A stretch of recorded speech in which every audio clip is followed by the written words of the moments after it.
Good morning, YouTubers. It is I, Mike Martins. I want to wish everybody a happy Wednesday. It's my Monday today. I got lots of work to do. I got orders to place with suppliers, distributors.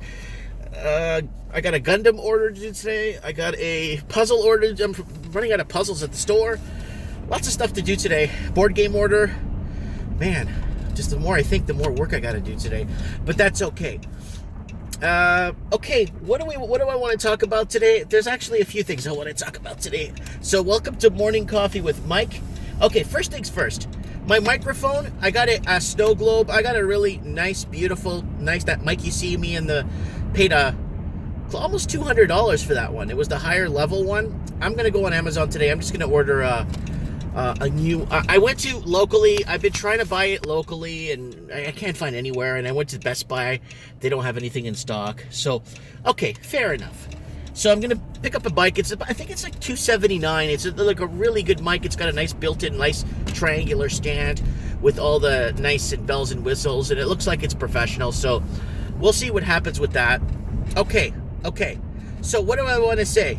A lot. That's that. And Jesse Smollett guy, what the heck? So he's getting off with nothing. Are you friggin' serious? The guy claims to be beat up by a bunch of manga guys at 2 o'clock in the morning while he went to get, or 3 o'clock in the morning when it was like minus 40. Well, in Illinois, when he went to go get Subway, and made up this incredibly weird story, goes to the police station, and blah, blah, blah. It gets all the attention he wanted it to get and everything, and then instead of being charged like anybody else would, a lot of people would do time in jail for that. And that's it. He's free to go. He paid his 10 large in bail, or whatever. And he's free to go. What the heck? He's caused so much divide in the country. He's caused so much divide in everything. And it's destroying. And it's confirming to the people that yes, there is a racial divide. When I lived in Miami, I'll tell you something. There was no divide. The neighbor to the right of mine was Caucasian. He was a Broward high school teacher for Broward County. To my left was a black gentleman and his wife. His name was Enoch, and he was a nice guy, and we played tennis all the time together. Okay? And then the neighbor to that one was from Mexico, and I speak Spanish, but I would always talk in Spanish to keep up with my Spanish. Then the one beside that one was a guy from, where was he from? I think he was from Venezuela, and then somebody else moved in there, and it was an old retired guy in a wheelchair. But anyways, to be frank and fair with you guys, there was no divide. We'd always barbecue together. We'd hang out together. There was no, feeling of, oh, there's a white person or a black person or a yellow person or an orange person here. Nobody cared. I don't know why they're making up this whole thing. Nobody gave a crap. My best friend in Florida, and I'm going to get him on the show sometime, Tony. He's Jamaican, born and raised, and he's such a good guy because he says it how it is. And he's just a phenomenal, if you get to talk to him for 10 minutes, you'll be like, holy crap, this guy's amazing, So it's kind of an interesting way of trying. I think what they're trying to do is make other countries create this kind of divide awareness and create a social divide everywhere, because we never had a religious divide until the whole Tower fiasco, which I don't want to bring up and flag my channel. There was no religious divide. Nobody cared. I don't know. Anyways, what else? Markets are crashing. Markets look like they're losing all their losses for 2017 are coming. 2018 got worse, and then there was a little bit of a blip up. I'm out of the markets, so I haven't been following nothing. So don't ask me about markets right now. I pulled out of the markets. And I'm lucky I did. And I'm lucky I didn't buy the building for my store. Not the one I'm in, the one I wanted to buy. Very lucky I didn't buy that building. Because it's been re-advertised at $10,000 less. So I'm going to hold off and buy it sometime next year. I'm going to enjoy this summer. What else? Guys, I got a construction company that came to my house yesterday. So they're going to be doing, they're going to be installing those windows I have in my garage. I'll leave a link at the end of this video series, if I remember, to Living the Dream series, where I moved out of the city and just moved up to the country. Hi, can I get an extra large dark roast coffee with 1 cream? Sure. Anything else? That's it, thank you. Thank you. Yep. Okay, what was I going to say, guys? Yeah, so I got a construction company, finally. I found somebody. I've been calling people.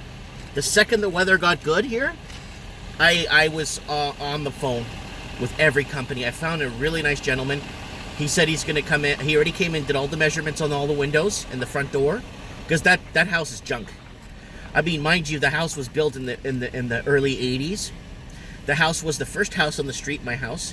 Watch my Living the Dream series. I'll leave a link at the end of this. You'll see the whole series. And basically me leaving the city to move to a small town. So what I did was, how I bought this house, the house I'm in, was I was saving money for like 5-6 years to buy a house in Vancouver.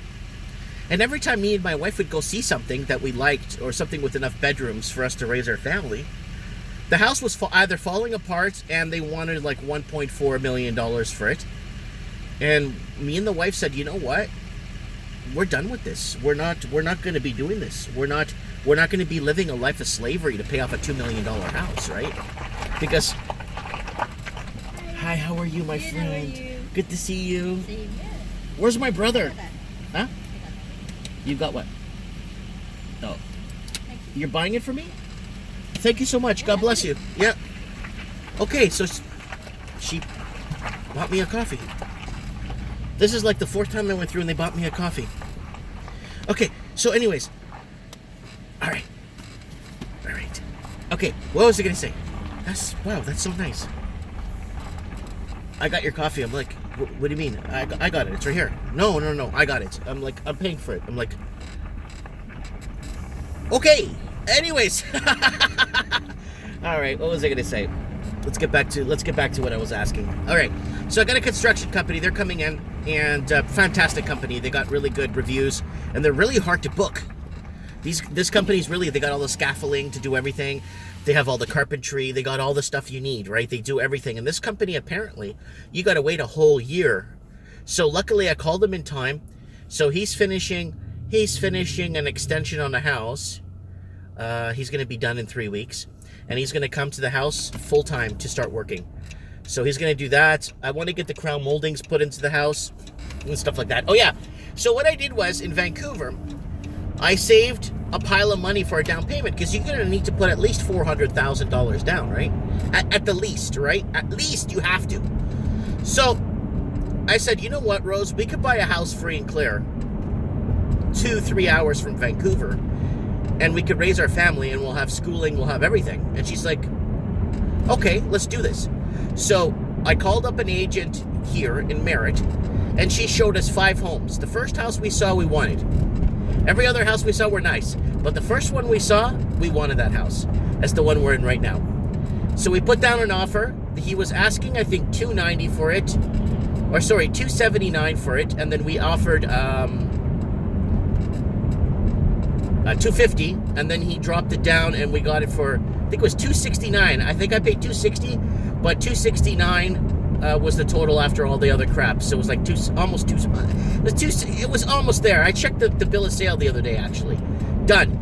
We paid it off one time. We wrote one check, certified it, gave it to the guy, the lawyer, done. All we did was sign the land title records. I keep saying sign the mortgage. I don't know why well, because I worked in the mortgage industry for a couple of years, right? So I keep saying sign the mortgage. And everyone's like, oh, I got you on a video. You signed up. No, I don't. Go to a First Canadian Title. There's no mortgage. There's no lien on the property.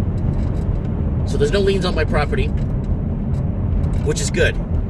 So that's how I could afford to pay my $500 gas bill. Holy smokes! Watch that video. I'll leave a link to the $500 gas bill video. But anyways, now we're going to get new underlay on the house. New underlay. The new rubber one with the nice thermal thing. I already bought it. I bought like 10 rolls of underlay.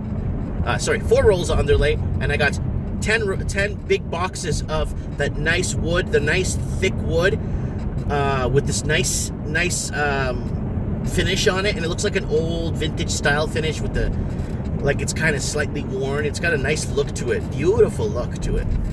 I think it was like $49 per box. So I'm happy with that. So we got a couple of boxes of that, and they have lots there. So all I have to do is go pick up another 10 more to finish the job. And I'm really happy. So I'm going to keep you guys on the pulse with the renovations in the house for the Living the Dream series that I'm doing. I want you guys to... Mike, did he see me? My neighbor Mike. Sometimes he sees me, sometimes he don't.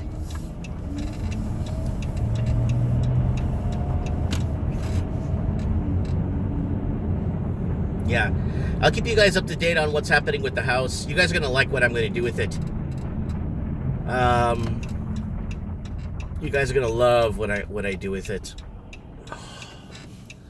Lots of work. Lots of work. Okay, she's tired. Lots of work. My daughter kept me up, but that's okay. I love her. My little baby. Rose is doing well, by the way. Everyone's asking if she's okay. She's doing really well. She's feeling good. I turned the gas off last night like you guys asked me. It got to like 3 degrees, but it wasn't that cold in the house.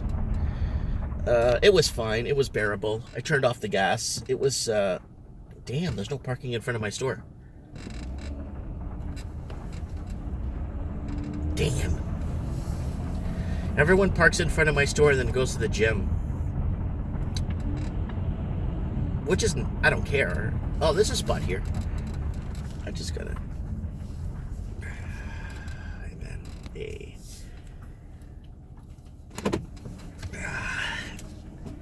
I just gotta get this all straightened out here. Straight and narrow.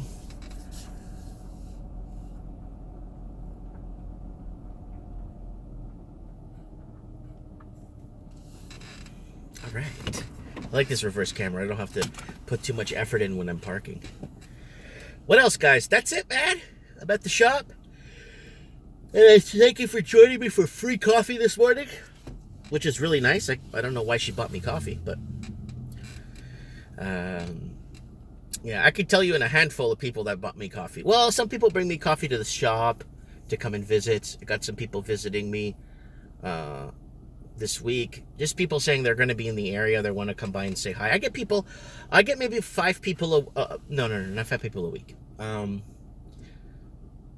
Now with the weather's better, I'm going to get about 5 people every 2 weeks. So about 10 people a month come and visit me from all walks of life, all from different provinces, and not different provinces is when it's hot summer and people are just coming through or driving from the coast to kind of do that drive through the mountains and kind of do a nice scenic, and they're like, oh, there's Merritt, let's go see Mike, you know. There's some people that even make up excuses to come and see me too. There was one guy the other day that was from Vancouver downtown stadium, and he came by and watches my channel. And he said he saw me around Vancouver a long time ago when I used to live at Stadium. He saw me there. He said he saw me around. And he speaks Spanish. And he came, we spoke for a bit. And then another gentleman came in and brought some gifts for my baby that was born. I appreciate that.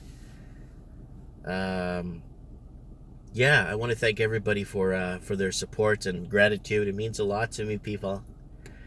And, yeah, so many people are hitting me up in the tip jar. I don't know why, but I've been getting so much gratitude in the tip jar. It's like, wow, that's so nice, guys.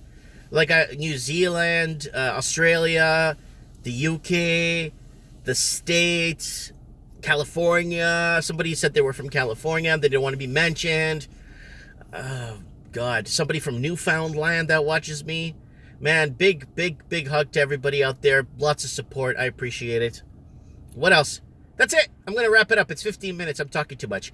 Don't forget to join me tonight for Trends in the Housing Market. I'll put up a timestamp on my tonight, what time I'm going to go live, okay? Thanks for watching. Steve the Plumber's coming on. He said he's got something really serious he wants to share with us. Like it's actually a big deal. So he got into a huge conversation with a lot of his banker friends. So we'll see what happens with that. Thanks for watching.